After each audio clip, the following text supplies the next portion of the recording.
ಪ್ರತಿಯೊಬ್ಬ ಆತ್ಮೀಯ ವೀಕ್ಷಕ ಮಿತ್ರರೇ, ಕರ್ನಾಟಕ ರಾಜ್ಯದ ಸರ್ಕಾರಿ ನೌಕರರೇ, ನಿವೃತ್ತ ಸರ್ಕಾರಿ ನೌಕರರೇ, ಪ್ರತಿಯೊಬ್ಬರಿಗೂ ತಮ್ಮ ವೃತ್ತಿ ಜೀವನಕ್ಕೆ ಅತ್ಯಂತ ಅವಶ್ಯಕವಾದಂಥ ಒಂದು ವಿಶೇಷವಾದ ಮಾಹಿತಿಯನ್ನು ತೆಗೆದುಕೊಂಡು ಬಂದಿದ್ದೀನಿ. ಪ್ರತಿಯೊಬ್ಬರಿಗೂ ಇದು ಅತ್ಯಂತ ಅವಶ್ಯಕ, ತುಂಬ ಗಂಭೀರವಾದ ವಿಚಾರ. ಈ ಮಾಹಿತಿಯನ್ನು ತಮ್ಮ ಮುಂದೆ ಶೇರ್ ಮಾಡೋದಕ್ಕಿಂತ ಮುಂಚಿತವಾಗಿ ಯಾರೆಲ್ಲ ಈ ಚಾನಲ್ಗೆ ಸಬ್ಸ್ಕ್ರೈಬ್ ಮಾಡ್ಕೊಂಡಿಲ್ಲ, ದಯವಿಟ್ಟು ಕೆಳಗಡೆ ಕಾಣ್ತಾ ಇರೋಂಥ ಸಬ್ಸ್ಕ್ರೈಬ್ ಬಟನನ್ನು ಒತ್ತಿ, ಬೆಲ್ ಐಕನನ್ನು ಕ್ಲಿಕ್ ಮಾಡಿ, ಆಲ್ ಅಂತ ಮಾಡಿ. ನೀವು ಫೇಸ್ ಮಾಡ್ತಾ ಇರೋಂಥ ಎಲ್ಲ ಪ್ರಾಬ್ಲಮ್ಗಳನ್ನು ಲೀಗಲ್ ಆಗಿ ಸಾಲ್ವ್ ಮಾಡ್ಕೊಳ್ಳೋಕ್ಕಿರೋಂಥ ಉತ್ತಮ ವೇದಿಕೆ ಸರ್ಕಾರಿ ನೌಕರ ಮಿತ್ರ ಯೂಟ್ಯೂಬ್ ಚಾನಲ್. ಸ್ನೇಹಿತರೆ, ನಾಗರಿಕ ಸೇವಾ ನಿಯಮಗಳು. ಪ್ರತಿಯೊಬ್ಬ ಸರ್ಕಾರಿ ನೌಕರರು, ನಿವೃತ್ತ ಸರ್ಕಾರಿ ನೌಕರರಿಗೆ ಒಂದು ವಿಶೇಷವಾದ ಉಪಯುಕ್ತವಾದ ಮಾಹಿತಿ, ತಮ್ಮ ವೃತ್ತಿ ಜೀವನಕ್ಕೆ ತುಂಬ ಅವಶ್ಯಕವಾದಂತಹ ಮಾಹಿತಿ ಅಂತಲೇ ಹೇಳ್ಬೋದು. ನಿವೃತ್ತ ನೌಕರರಿಗಂತೂ ತುಂಬ ಇಂಪಾರ್ಟೆಂಟ್ ಆದಂಥ ವಿಚಾರ. ಕರ್ನಾಟಕ ನಾಗರಿಕ ಸೇವಾ ನಡತೆ ನಿಯಮಗಳು 2021, Karnataka state civil service rules 2021 ವಿಶ್ಲೇಷಣೆ. ಇದರಿಂದ ನೌಕರರಿಗೆ, ನಿವೃತ್ತರಿಗೆ ಆಗುವಂಥ ಲಾಭಗಳೇನು, ಯಾವ ರೀತಿಯಲ್ಲಿ ಎಚ್ಚರಿಕೆಯಿಂದ ಇರಬೇಕು, ಸರ್ಕಾರಿ ನೌಕರರು ಯಾವ ರೀತಿ ನಡತೆಯನ್ನು ಹೊಂದಿರಬೇಕು ಅನ್ನೋದ್ರ ಬಗ್ಗೆ ಒಂದು ವಿವರವಾದ ವಿಶ್ಲೇಷಣೆ ವರದಿಯನ್ನು ಕೊಡ್ತಾ ಇದ್ದೀನಿ. ವಿಡಿಯೋ ಸ್ವಲ್ಪ ಲೆಂತಿ ಆಗಿದ್ರೂ ಚಿಂತೆ ಇಲ್ಲ, ಕೊನೆವರೆಗೂ ನೋಡಿ. ತುಂಬ ಲೆಂತಿ ಆದರೆ ಪಾರ್ಟ್ 2ನ ಮಾಡ್ತೀನಿ.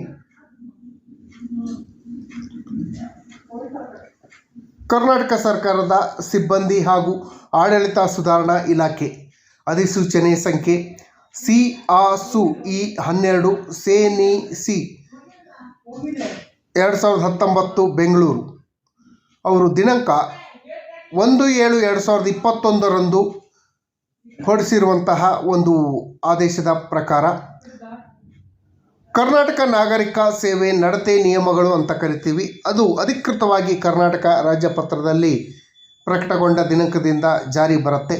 ಇದು ಕರ್ನಾಟಕ ರಾಜ್ಯದಲ್ಲಿ ಕೆಲಸ ಮಾಡುವಂಥ ಸರ್ಕಾರಿ ನೌಕರರಿಗೆ ಇದು ಉಪಯೋಗ ಆಗತ್ತೆ, ಇದು ಬರುತ್ತೆ.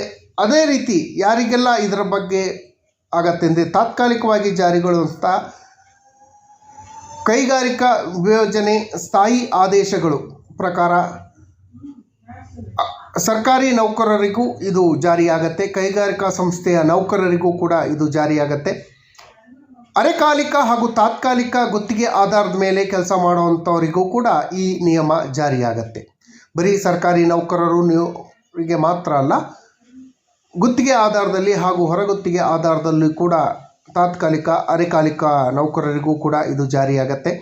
ಗುತ್ತಿಗೆ ನೌಕರರು ಗುತ್ತಿಗೆ ಆಧಾರದಲ್ಲಿ ಕೆಲಸ ಮಾಡೋರು, ಸ್ಥಳೀಯ ಅಭ್ಯರ್ಥಿಗಳಿಗೆ, ದಿನಗೂಲಿ ಆಧಾರದಲ್ಲಿ ಕೆಲಸ ಮಾಡೋರಿಗೆ ಮತ್ತು ಸಿಬ್ಬಂದಿಗಳ ನೇಮಕಕ್ಕೆ ಸಂಬಂಧಪಟ್ಟ ಹಾಗೆ ಇದು ಜಾರಿಯಾಗತ್ತೆ. ಕರ್ನಾಟಕ ಸರ್ಕಾರ ಅಂದರೆ ಕರ್ನಾಟಕ ಸರ್ಕಾರದ ನೌಕರರಿಗೆ ಇದು ಜಾರಿಯಾಗತ್ತೆ.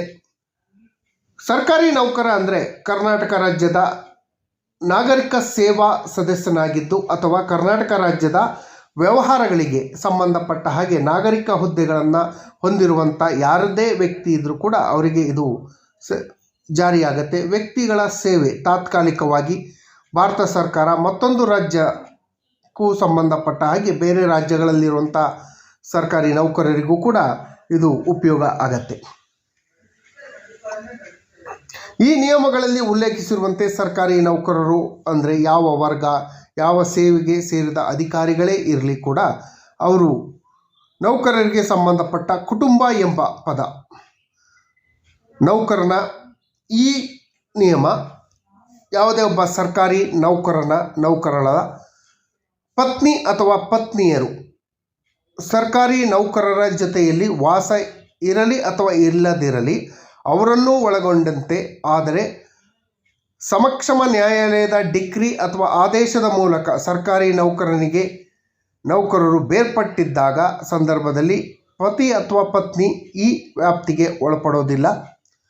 ಸರ್ಕಾರಿ ನೌಕರನ ಸಂಪೂರ್ಣವಾಗಿ ಆತನ ಮೇಲೆ ಅವಲಂಬಿತರಾಗಿರುವಂತಹ ಮಗ ಅಥವಾ ಮಗಳು, ಮಲಮಗ ಅಥವಾ ಮಲಮಗಳು ಒಳಗೊಂಡಂತೆ ಸರ್ಕಾರ ನೌಕರನ ಮೇಲೆ ಯಾವುದೇ ರೀತಿ ಅವಲಂಬನೆ ಸದಾ ಯಾವುದೇ ಕಾನೂನಿನ ಮೂಲಕ ಅಥವಾ ಯಾವುದೇ ಮಗುವಿಗೆ ಅಥವಾ ಮಲಮಗುವಿಗೆ ಅಭಿರಕ್ಷೆಯಲ್ಲಿ ಸರ್ಕಾರಿ ನೌಕರನಿಗೆ ನೀಡಲಾಗಿದೆಯೋ ಆ ಮಗುವನ್ನು ಕೂಡ ನೀಡಲಾಗಿರುವುದಿಲ್ಲವೋ ಆ ಮಗುವನ್ನು ಈ ವ್ಯಾಪ್ತಿಯಲ್ಲಿ ಹೊರಬಿಟ್ಟಿದ್ದಾರೆ. ಸರ್ಕಾರಿ ನೌಕರನಿಗೆ, ಸರ್ಕಾರಿ ನೌಕರನ ಪತ್ನಿಗೆ, ಪತಿಗೆ, ರಕ್ತ ಸಂಬಂಧಿಕರು ಅಥವಾ ವಿವಾಹದ ಮೂಲಕ ಸಂಬಂಧಿಯಾದ ಸಂಪೂರ್ಣ ಸರ್ಕಾರಿ ನೌಕರರನ್ನೇ ಅವಲಂಬಿತರಾಗಿರುವಂಥ ಯಾರೇ ವ್ಯಕ್ತಿಯಾಗಿದ್ದರೂ ಕೂಡ ಈ ನಿಯಮಕ್ಕೆ ಒಳಪಡ್ತಾರೆ. ನಿಯಮಿತ ಪ್ರಾಧಿಕಾರ ಅಂದರೆ ಏನು? ಇದರಲ್ಲಿ ಇಂಪಾರ್ಟೆಂಟಾಗಿ ನೋಡೋದಾದರೆ ಕರ್ನಾಟಕ ನ್ಯಾಯಿಕ ಸೇವೆಗಳ ಸೇರಿದ ವ್ಯಕ್ತಿ ಸಂದರ್ಭದಲ್ಲಿ ಕರ್ನಾಟಕದ ಉಚ್ಚ ನ್ಯಾಯಾಲಯ ಕೂಡ ಇವರಿಗೆ ಪ್ರಾಧಿಕಾರಿಯಾಗತ್ತೆ. ಸರ್ಕಾರಿ ನೌಕರರಿಗೆ ಏನೇ ಸಮಸ್ಯೆ ಆದರೂ ಉಚ್ಚ ನ್ಯಾಯಾಲಯದಲ್ಲಿ ಕೂಡ ಅವರು ಪ್ರಶ್ನೆ ಮಾಡೋಕ್ಕೆ ಅಧಿಕಾರ ಇದೆ. ನಮೂನೆ ಎನಲ್ಲಿ ಎ ದರ್ಜೆಯ ಯಾವುದೇ ಹುದ್ದೆ ಹೊಂದಿರುವ ಅಥವಾ ಬಿ ದರ್ಜೆಯಲ್ಲಿ ತಹಸೀಲ್ದಾರ್ ದರ್ಜೆ 2 ಹುದ್ದೆಯನ್ನು ಹೊಂದಿರುವ ಸರ್ಕಾರಿ ನೌಕರನ ಸಂಬಂಧ ಇದು ಸೇರುತ್ತೆ. ಅದೇ ರೀತಿ ಸಮೂಹ ಬಿನಲ್ಲಿ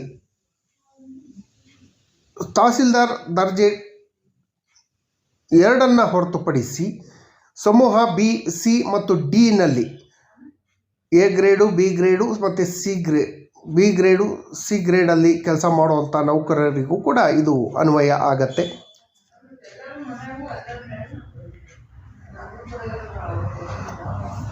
ಈ ನಿಯಮಗಳು ಬಳಸುವುದರಿಂದ ಕರ್ನಾಟಕ ನಾಗರಿಕ ಸೇವಾ ನಿಯಮಗಳು, ಕರ್ನಾಟಕ ರಾಜ್ಯ ನಾಗರಿಕ ಸೇವಾ ನಿಯಮ 1978, 1990 ಕರ್ನಾಟಕ ಅಧಿನಿಯಮ 14 ಅಡಿಯಲ್ಲಿ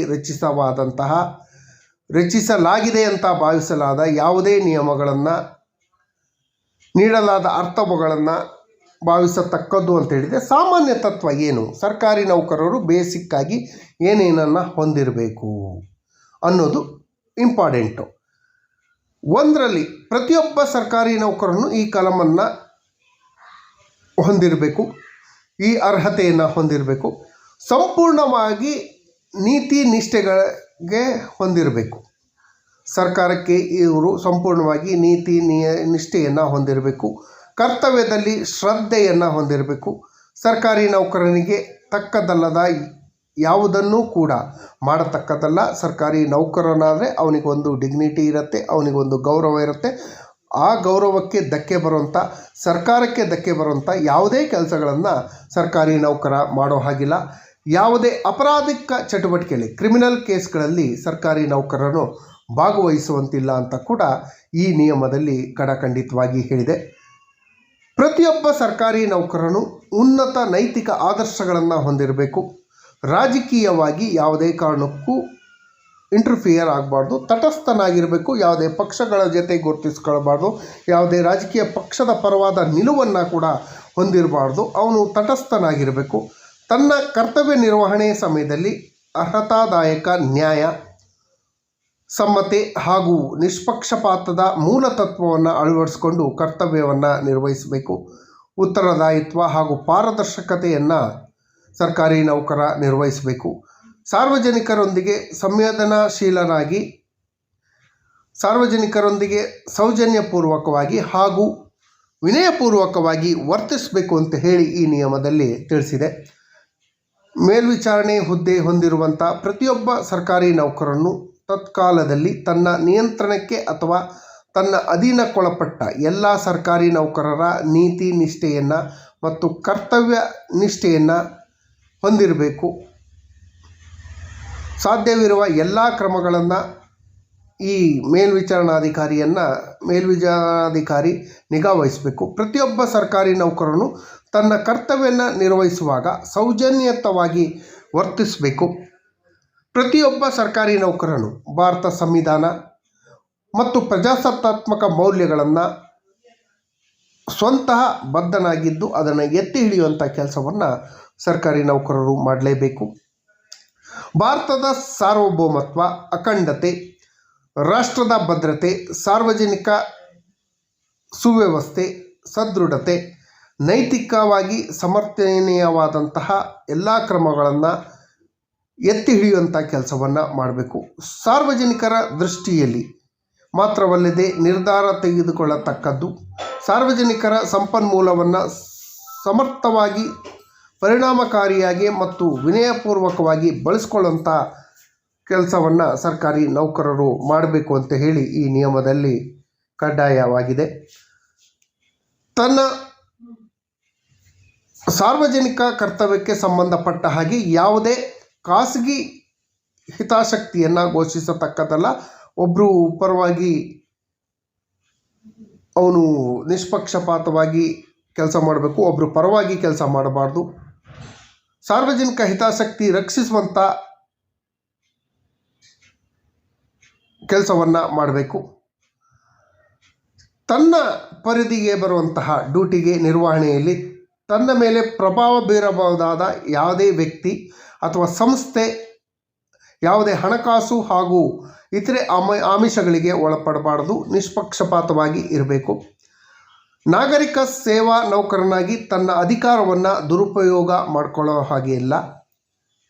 ಸ್ವಂತಕ್ಕಾಗಿ ಅಥವಾ ತನ್ನ ಕುಟುಂಬಕ್ಕಾಗಿ, ತನ್ನ ಸ್ನೇಹಿತರಿಗಾಗಿ ಹಣಕಾಸು ಬಹುಮುಖ್ಯವಾದ ಪ್ರಯೋಜನವನ್ನು ದೊರಕಿಸಿಕೊಳ್ಳುವ ಉದ್ದೇಶದಿಂದ ನಿರ್ಧಾರವನ್ನು ಕೈಗೊಳ್ಳುವಂತಿಲ್ಲ.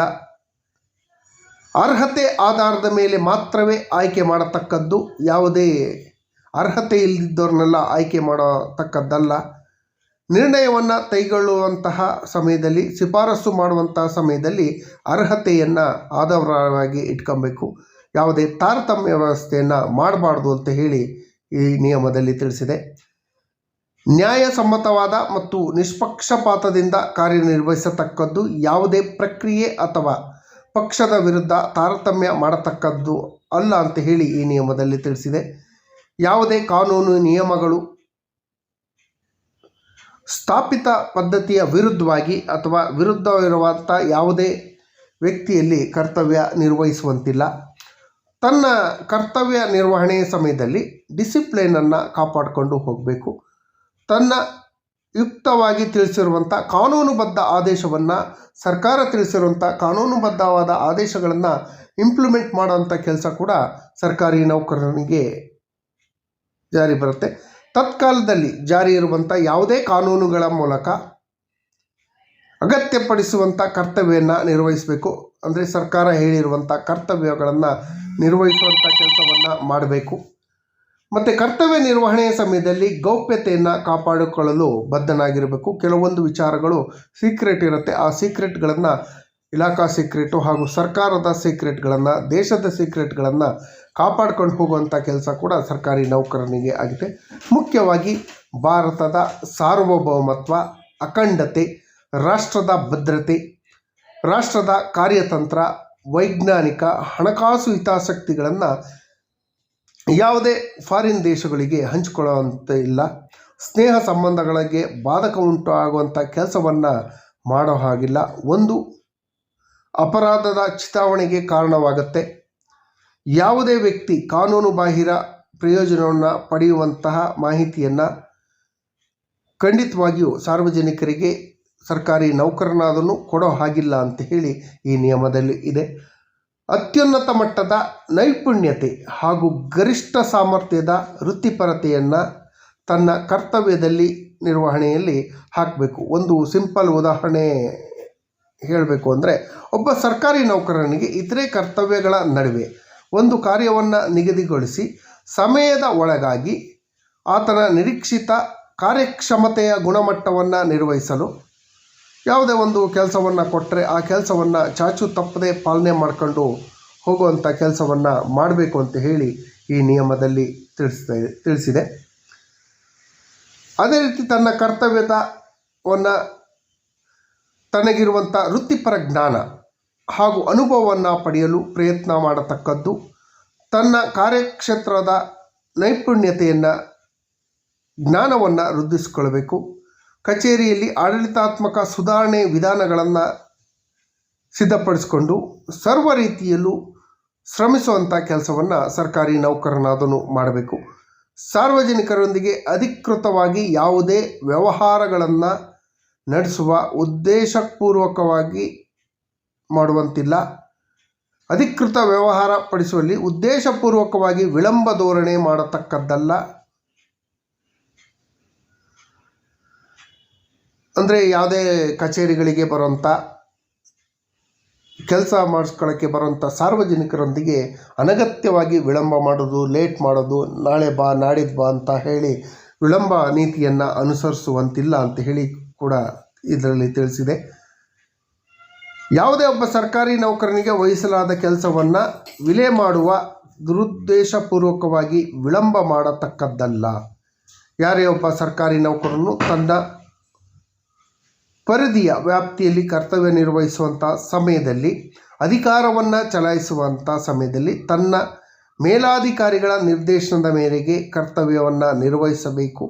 ಸಂದರ್ಭಕ್ಕೆ ಅನುಗುಣವಾಗಿ ತನ್ನ ಸ್ವಂತ ಅತ್ಯುತ್ತಮ ನಿರ್ಣಯ ಸರಿಯಾಗಿದೆ ಅಂತ, ಕರಾರುವಕ್ಕಾಗಿದೆ ಅಂತ ನಿರ್ಧಾರಗಳನ್ನು ಕೈಗೊಳ್ಳಬೇಕು. ಮೇಲಾಧಿಕಾರಿಗಳ ನಿರ್ದೇಶನವನ್ನು ಸಾಮಾನ್ಯವಾಗಿ ಲಿಖಿತ ರೂಪದಲ್ಲಿ ನೀಡತಕ್ಕದ್ದು, ರೈಟಿಂಗಲ್ಲಿ ಕೊಡಬೇಕು, ಓರಲ್ ಆಗಿ ಕೊಡೋ ಹಾಗೆ ಇಲ್ಲ. ನಾನು ಈ ಹಿಂದೆ ಕೂಡ ಸುಮಾರು ಸಲ ಹೇಳಿದ್ದೀನಿ, oral instruction is not instruction ಅಂತ. ಕೆಲವೊಂದು ಸಂದರ್ಭದಲ್ಲಿ ಓರಲ್ ಇನ್ಸ್ಟ್ರಕ್ಷನ್ನು ಅನ್ವಯ ಆಗತ್ತೆ, ಕೆಲವೊಂದು ಸಂದರ್ಭದಲ್ಲಿ ಅನ್ವಯ ಆಗಲ್ಲ. ಮೇಲಾಧಿಕಾರಿಗಳ ನಿರ್ದೇಶನ ಲಿಖಿತ ರೂಪದಲ್ಲಿ ಇರಬೇಕು. ತುರ್ತು ಸಂದರ್ಭದ ಹಿನ್ನೆಲೆಯಲ್ಲಿ ಮೌಖಿಕ ಆದೇಶವನ್ನು ಕೊಡುವ ಅನಿವಾರ್ಯತೆ ಇದ್ದರೆ, ತುರ್ತು ಸಮಯ ಯಾವುದೋ ಇಂಪಾರ್ಟೆಂಟ್ ವಿಚಾರ ಇರುತ್ತೆ, ಕಚೇರಿಗೆ ಹೋಗಿ ಮೌಖಿಕ ಆದೇಶವನ್ನು, ಲಿಖಿತ ಆದೇಶ ಕೊಡೋಕ್ಕಾಗಲ್ಲ, ಅನಿವಾರ್ಯವಾಗಿ ಮೌಖಿಕ ಆದೇಶವನ್ನು ಕೊಡ್ತಾರೆ. ಇಂಥ ಸಮಯದಲ್ಲಿ ಮೇಲಾಧಿಕಾರಿಗಳು ತಾನಾಗಲಿ ಅಥವಾ ಸಂಬಂಧಪಟ್ಟ ಅಧೀನ ಸರ್ಕಾರಿ ನೌಕರರನ್ನ ಕೋರಿಕೆ ಮೇಲಾಗಲಿ ಕೂಡಲೇ ಲಿಖಿತ ಆದೇಶವನ್ನು ಸ್ವೀಕರಿಸತಕ್ಕದ್ದು. ಮೌಖಿಕ ಆದೇಶ ನೀಡಿ ಅನಿವಾರ್ಯ ಆದಾಗ ಅದನ್ನು ಮಾಡಿ ಕಚೇರಿಗೆ ಬಂದ ನಂತರ ಅದನ್ನು ಲಿಖಿತ ರೂಪಕ್ಕೆ ತರಬೇಕು. ತನ್ನ ಮೇಲಾಧಿಕಾರಿಗಳಿಂದ ಮೌಖಿಕ ನಿರ್ದೇಶನವನ್ನು ಸ್ವೀಕರಿಸುವಂಥ ಸರ್ಕಾರಿ ನೌಕರನು ಸಾಧ್ಯವಾದಷ್ಟು ಬೇಗನೆ ನಿರ್ದೇಶನವನ್ನು ಲಿಖಿತ ರೂಪದಲ್ಲಿ ಸ್ವೀಕರಿಸುವಂತೆ ಕೋರತಕ್ಕದ್ದು. ಇಂತಹ ಸಂದರ್ಭದಲ್ಲಿ ನಿರ್ದೇಶನವನ್ನು ಲಿಖಿತ ರೂಪದಲ್ಲಿ ಸ್ವೀಕರಿಸಿ ಅದನ್ನು ಕೊಡೋದು ಮೇಲಾಧಿಕಾರಿಗಳ ಕರ್ತವ್ಯ ಕೂಡ ಆಗಿರುತ್ತೆ. ಯಾವುದೇ ಒಂದು ಸರ್ಕಾರಿ ನೌಕರನ ಅಧಿಕಾರ ಇರ್ಬೋದು, ಅಧಿಕಾರ ಹಾಗೂ ಹೊಣೆಗಾರಿಕೆ ಹಂಚಿಕೆಯಲ್ಲಿ ಅತ್ಯುತ್ತಮ ಯೋಜನೆಯ ಅಡಿಯಲ್ಲಿ ನಿರ್ದೇಶನವನ್ನು ಕೊಡಬೇಕು. ಅಗತ್ಯವಿಲ್ಲದಿದ್ದಾಗ ಮಾತ್ರ ಅಂತಹ ನಿರ್ಣಯಗಳನ್ನು ಕೊಡುವಂತಿಲ್ಲ. ವರಿಷ್ಠ ಅಧಿಕಾರಿಗಳು ಹಾಗೂ ಪ್ರಾಧಿಕಾರಿಯಿಂದ ನಿರ್ದೇಶನವನ್ನು ಕೋರುವ ಮೂಲಕ ಸರ್ಕಾರಿ ನೌಕರನು ತನ್ನ ಜವಾಬ್ದಾರಿಯಿಂದ ನುಣುಚಿಕೊಳ್ಳುವಂಥ ಕೆಲಸವನ್ನು ಮಾಡತಕ್ಕದ್ದು ಅಲ್ಲ ಅಂತ ಹೇಳಿ ಕೂಡ ತಿಳಿಸಿದೆ. ಹಾಜರಾತಿಯಲ್ಲಿ ಕೂಡ ಸಮಯ ಪಾಲನೆಯನ್ನು ಪ್ರತಿಯೊಬ್ಬ ಸರ್ಕಾರಿ ನೌಕರರು ಮಾಡಬೇಕು ಅಂತ ಹೇಳಿ ನಿಯಮ 7ರಲ್ಲಿ ತಿಳಿಸ್ತಿದೆ. ಸರ್ಕಾರಿ ನೌಕರನು ತನ್ನ ಸಮಯಕ್ಕೆ ಸರಿಯಾಗಿ ಕಚೇರಿಗೆ ಹಾಜರಾಗತಕ್ಕದ್ದು, ತನ್ನ ಹುದ್ದೆಯ ಕರ್ತವ್ಯವನ್ನು ನಿರ್ವಹಣೆಗೆ ಸಂಬಂಧಪಟ್ಟ ಹಾಗೆ ಗರಿಷ್ಠ ಸಮಯವನ್ನು ಮೀಸಲಿಡುವುದು, ತುರ್ತು ಸೇವೆ ಅಗತ್ಯವಿದ್ದಾಗ ಉನ್ನತ ಅಧಿಕಾರಿಗಳ ಸೂಚನೆಯ ಮೇರೆಗೆ ಕಚೇರಿಯ ಕೆಲಸದ ಅವಧಿ ಮೀರಿ ಕರ್ತವ್ಯ ನಿರ್ವಹಿಸತಕ್ಕದ್ದು. ಅಂದರೆ ನನಗೆ 8 ಅವರ್ಸೇ ಡ್ಯೂಟಿ ಕೊಟ್ಟಿದೆ, 8 ಅವರ್ಸ್ ಆದ ಮೇಲೆ ನಾನು ಡ್ಯೂಟಿ ಮಾಡಲ್ಲ ಅಂತ ಹೇಳಿ ನಿರಾಕರಿಸಂಗಿಲ್ಲ. ರಾತ್ರಿ 6 ಗಂಟೆಗೆ ಕಚೇರಿ ಮುಗಿದ್ರೂ ಕೂಡ ಏನಾದರೂ ತುರ್ತು ಕೆಲಸ ಇದ್ದಾಗ ಮೇಲಾಧಿಕಾರಿಗಳ ಆದೇಶ ಕೊಟ್ಟಾಗ 1 ಗಂಟೆ 2 ಗಂಟೆ ಹೆಚ್ಚುವರಿ ಕೆಲಸವನ್ನು ಮಾಡಬೇಕಾಗತ್ತೆ. ಅದೇ ರೀತಿ ಚುನಾವಣೆ ಕರ್ತವ್ಯ ಬಂದಾಗ 24/7 ಕರ್ತವ್ಯ ನಿರ್ವಹಿಸಬೇಕಾದಂಥ ಅನಿವಾರ್ಯತೆ ಇರುತ್ತೆ. ಇದನ್ನು ಮಾಡಲೇಬೇಕು ಅಂತ ಹೇಳಿ CCA ನಿಯಮದಲ್ಲಿ ಹೇಳಿದೆ. ಪ್ರತಿಯೊಬ್ಬ ಸರ್ಕಾರಿ ನೌಕರನು ಸೇವೆಗೆ ಸೇರುವ ಸಮಯದಲ್ಲಿ ಮುಂದಿನ ನಮೂನೆಗಳನ್ನು ಭರ್ತಿ ಮಾಡಿ ಪ್ರಮಾಣವನ್ನು ಮಾಡತಕ್ಕದ್ದು ಅಂತ ಹೇಳಿ ಕೂಡ ತಿಳಿಸಿದೆ. ಏನು ಪ್ರಮಾಣ ಮಾಡತಕ್ಕದ್ದು? ನಾನು ಭಾರತದ ವಿಚಾರದಲ್ಲಿ ಮತ್ತು ಕಾನೂನಿನ ಮೇರೆಗೆ ಏರ್ಪಟ್ಟ ಭಾರತದ ಸಂವಿಧಾನದ ವಿಚಾರದಲ್ಲಿ ಭಕ್ತಿಯಿಂದಲೂ ನಿಷ್ಠೆಯಿಂದಲೂ ನಡೆದುಕೊಳ್ಳುತ್ತೇನೆ. ನನ್ನ ಹುದ್ದೆಗೆ ಸಂಬಂಧಪಟ್ಟ ಕರ್ತವ್ಯವನ್ನು ನಿಷ್ಠೆಯಿಂದ ಪ್ರಾಮಾಣಿಕವಾಗಿ ನಿಷ್ಪಕ್ಷಪಾತವಾಗಿ ನಿರ್ವಹಿಸುತ್ತೇನೆ ಅಂತ ಹೇಳಿ ಪ್ರಮಾಣ ಮಾಡುತ್ತೇನೆ ಅಂತ ಹೇಳಿ ಪ್ರಮಾಣಪೂರ್ವಕವಾಗಿ ಪ್ರಮಾಣ ಮಾಡ್ತಾರೆ. ಇಷ್ಟು ಮಾಹಿತಿ. ಈಗ ಆಲ್ರೆಡಿ ಈ ವಿಡಿಯೋ ಲೆಂತಿಯಾಗಿದೆ. ಮುಂದಿನ ವಿಡಿಯೋದಲ್ಲಿ ಪಾರ್ಟ್ 2ನ ಕೊಡುವಂಥ ವ್ಯವಸ್ಥೆಯನ್ನು ಮಾಡ್ತೀನಿ.